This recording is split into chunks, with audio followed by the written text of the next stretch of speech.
everybody, thanks for joining us out here again today for another episode of the VSO Gun Channel. I go to a lot of industry events every year. You know, SHOT Show, NRA Convention, some of the other smaller shows as well. And I see a lot of product, okay?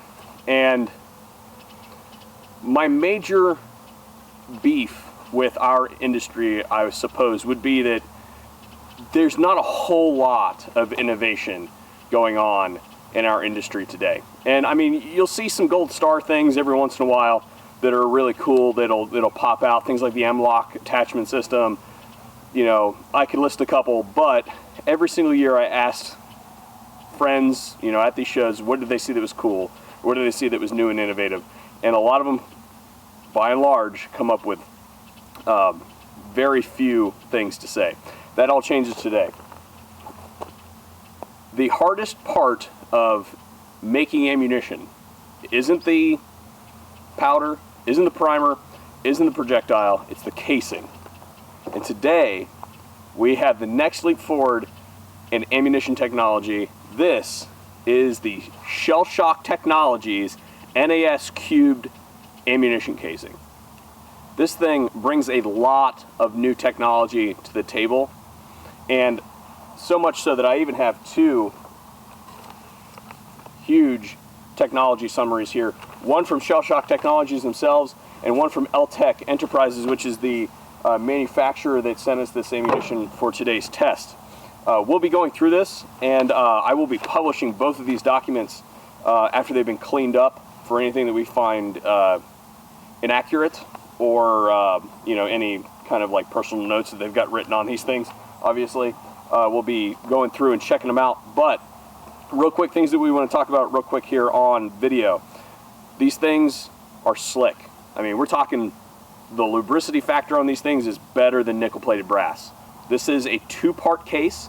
It has that new alloy that we're talking about here on the top part, and the bottom part is an aluminum base. That aluminum base can be anodized to give you identifiers through pigmentation of your different loads. Say for instance, as you're working up some loads and you're in full load development and you want to stagger the amount of powder that you put in your cases, you can use different color bases to denote the different colored loads, or if you have a particular projectile loaded into these things like tracers or something like that, you can identify those with a different colored base. The Shell Shock case substantially decreases the amount of weight that you're carrying around in just casings. We're talking 50% lighter than nickel-plated brass here, people. Moving on, 2.5 times stronger as far as tensile strength is concerned than your standard brass. That dramatically increases your case life when you're talking about reloading. We're talking tenfold on the reload capacity here.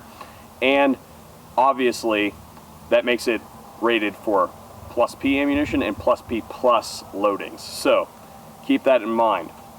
So that's actually not what we're going to be testing here today. Oh yeah, hang on, one more thing. It's cheaper than brass as well, so put that in your pipe and smoke it. But like I said, that's not what we're here to test today.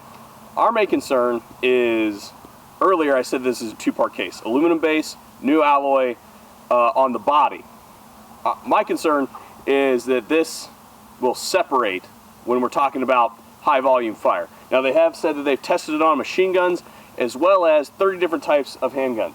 Well, what I will say is with relative certainty is that they did not test it on an Engstad Arms handgun. Now, I don't know if that's the way that Rich prefers his name pronounced, but I think that adding a little Viking to it makes it sound a little bit meaner, so that's what we're going to do for today. We're going to call it the Engstad. This is a 9mm carbine pistol type thingy. We have a Trijicon reflex on top of here, and we have a plethora of magazines that we're going to be shooting here today. This thing takes Glock magazines so that we know that we've got relatively high quality magazines to feed off of here today. And what we're going to be checking out is if we have any case separation over the course of this 1,000 round test. LTech was so gracious as to send us 1,000 rounds for this test. Special thanks to them, give them a check. Without further ado, we got a lot to do. 1,000 rounds is a lot for one sitting. Just a quick disclaimer before we get started. We're going to stop every 250 rounds and give this thing a quick lube. We've got the ALG, Geisley, Giselle, whatever, Go Juice here. We're gonna go ahead and lube this thing up every 250 rounds. Make sure that we have this thing well lubricated for this test. All right, guys, starting off, we'll go with a Glock 17 mag. This is a Glock brand Glockazine. Here we go. Let us commence.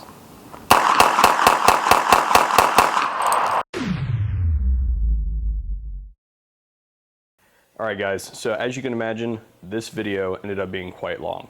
1,000 rounds is a lot to capture in one video. So I released two versions of the video.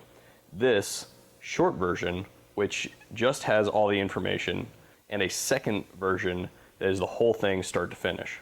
So if you want to know how this thing went right now, then stay where you're at. But if you want to watch the whole thing start to finish, click the link on screen to pick up with the whole test.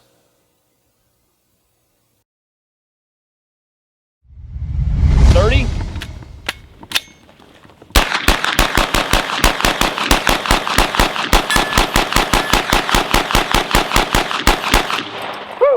Getting tired. All of it right here. This is the last of it. Last 30. Oh!